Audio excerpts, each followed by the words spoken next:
दो सीटों के उपचुनाव और उसके परिणाम की जहां एक तरफ इंतजार हो रही है, वहीं आपको बता दें कि बिहार की राजनीति इससे कितनी बदलेगी, इस पर भी चर्चा शुरू हो चुकी है। इस चर्चा के दौरान अब जोड़ घटाव शुरू हो चुका है, जहां एक तरफ भारतीय जनता पार्टी मीटिंग कर रही है, वहीं राष्ट्रीय जनता दल में भी मीटिंग का दौर जारी है। और तीसरी जो पार्टी सबसे तीसरे नंबर की है, जनता दल यूनाइटेड, उसके भीतर कहीं ना कहीं खलबली मची हुई है। इन सब के बीच में आपको बता दें कि दो सबसे बड़े फैक्टर नज़र आ रहे हैं। एक तो आरसीपी सिंह और दूसरे चिराग पासवान। चिराग पासवान ने अंतिम समय में भारतीय जनता पार्टी का बहुत ज़बरदस्त सपोर्ट किया। वहीं आपको बता दें कि आरसीपी सिंह लगातार जो तैयारियां कर रहे हैं, उसका फ़ायदा भारतीय जनता पार्टी को मिलना तय है। इतना ही नहीं, वो क्या करेंगे अभी तक फैसला नहीं कर पाए हैं, लोगों से मुलाकात कर रहे हैं। कल भी हमने आपको खबरों में बताया कि किस तरह से आरसीपी सिंह अब पूरी तरह से राजनीति को अपने कब्जे में करने की तैयारी शुरू कर चुके हैं और उनका हुजूम लगातार बढ़ता जा रहा है। इन सबके बीच में अब तक चुप्पी साधे हुए अन्य लोगों पर आरसीपी सिंह इस बार उभल गए। उन्होंने जिस तरह से ललन सिंह लगातार बयानबाजी कर रहे हैं, उसके बाद से वो पूरी मजबूती के साथ अब बयान देना शुरू कर चुके हैं और नीतीश कुमार के साथ साथ अब उनके निशाने पर ललन सिंह भी हैं। उन्होंने स्पष्ट तरीके से कहा है कि आज जो सांसदी लेकर के अपना सीना चौड़ा करके घूम रहे हैं, वो किसने दिया ये उनको पता होना चाहिए। कैसे उनकी सांसदी हुई और मोकामा की जनता में 1% भी वोट उनका नहीं है, ये बात वो अच्छी तरह से जानते हैं। पूर्व केंद्रीय मंत्री आरसीपी सिंह ने कहा है कि जदयू के राष्ट्रीय अध्यक्ष सांसद राजीव रंजन सिंह उर्फ ललन सिंह आज जो सीना तानकर घूम रहे हैं, वह एनडीए की देन है। मुंगेर लोकसभा में उनका अपना कोई जनाधार नहीं है। इस बार के लोकसभा चुनाव में उनकी जमानत तक जब्त होने वाली है।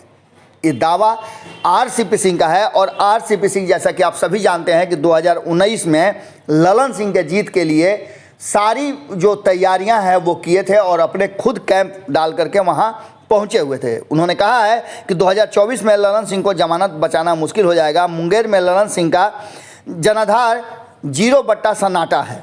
दरअसल मुंगेर में आयोजित एक कार्यक्रम के दौरान उन्होंने ये सारी बातें कही। आरसीपी सिंह ने ललन सिंह पर जोरदार हमला किया और पार्टी से बाहर होने के बाद ये पहला हमला था जो उन्होंने ललन सिंह पर खुलकर किया है।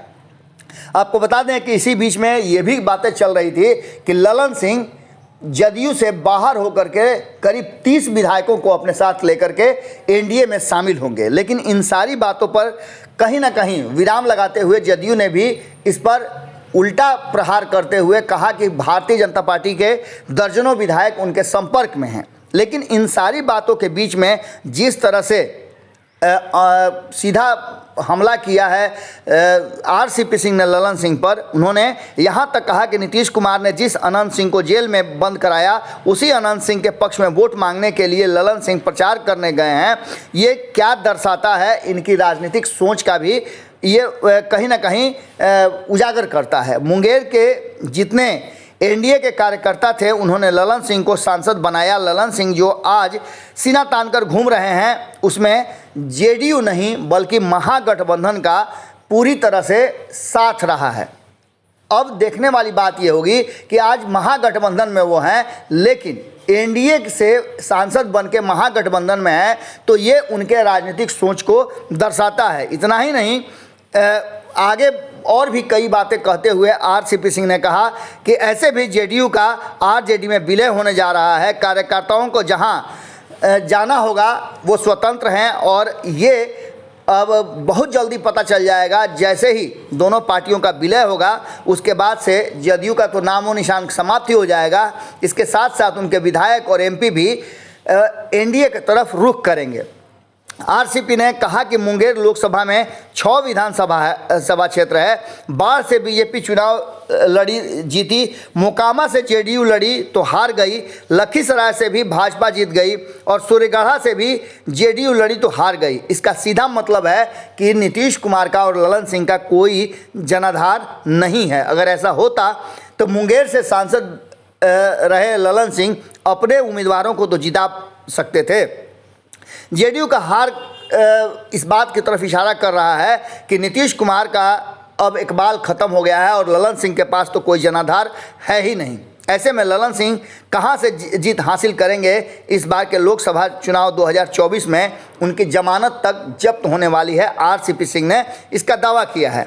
उन्होंने कहा कि पिछली लोकसभा के दौरान नॉमिनेशन के बाद घर घर घूमकर हमने उनके लिए वोट मांगा था। मुंगेर में ललन सिंह का जनाधार 0 है और ऐसी स्थिति में उनके साथ इस बार एनडीए भी नहीं है। ऐसी स्थिति में ललन सिंह का जीतना कहीं ना कहीं जमानत जब्त होने जैसी स्थिति पैदा हो गई है। जब मुख्यमंत्री को लेकर के भी उन्होंने कहा कि मुख्यमंत्री का अपना जनाधार खत्म हो गया है, ये बात अच्छी तरह से नीतीश कुमार जान गए हैं और यही कारण है कि वो महागठबंधन के साथ सट करके किसी भी तरह से अपनी कुर्सी बचाने का काम कर रहे हैं। रहा सवाल 2024 के चुनाव का, तो नीतीश कुमार और ललन सिंह को ये पता चल जाएगा कि वो कितने पानी में हैं।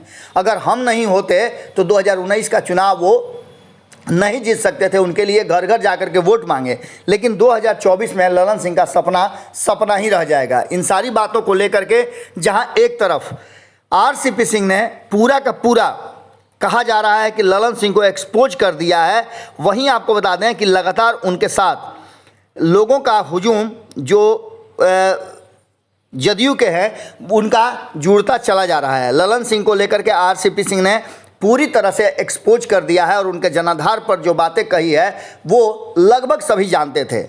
इसके साथ ही उन्होंने भाजपा के फैक्टर को भी लीक किया है कि ललन सिंह छटपटा रहे हैं फिर से वापसी के लिए, लेकिन उनके लिए दरवाजे और रास्ते पूरी तरह से बंद हो गए हैं। देखने वाली बात ये होगी कि 2024 में क्या कुछ निकल कर के आता है। उससे पहले कई राज्यों में चुनाव है, उसको लेकर के भी राजनीति तेज हो गई है। देखने वाली बात होगी कि जब ये 2 सीटों के उपचुनाव के परिणाम आएंगे तो जैसा कि दावा किया जा रहा है बिहार में किस तरह की राजनीति बदलेगी। आरसीपी सिंह ने यह भी दावा किया है कि नीतीश कुमार की सरकार जाना तय है, नीतीश कुमार का और जदयू का सरकार से बाहर होना तय है, क्योंकि देखने वाली बात ये होगी कि उन्हीं की ताकत से, जो उनकी ताकत थी, उनके विधायकों का जो छटपटाना है वो उनके लिए एक बड़ा कहीं ना कहीं काम करने वाला है, जिससे उनकी इस पार्टी के साथ साथ उनका जनाधार भी जीरो हो जाएगा। जुड़े रहिए भारत लाइव के साथ।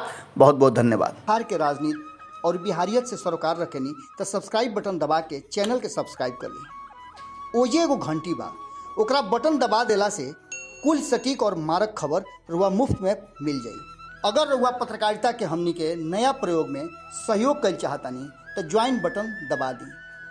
पेटीएम नंबर नोट कर ली 9386816700। धन्यवाद।